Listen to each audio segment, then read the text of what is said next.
Hello everybody, welcome back to our YouTube channel. Today in this video I am talking about Eose stock. In this video I am talking about stock pros and cons and technical analysis and latest news about it. Stock it's trading at 18.15 US dollar with 0.30% negative in a day. We can easily see stock was volatile for a day. The volume of stock was recently at all-time low, so the fundamental stock is not better for today.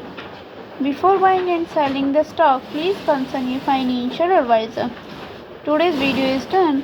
Thanks for watching. Please subscribe my YouTube channel and like the video, and also comment all related queries.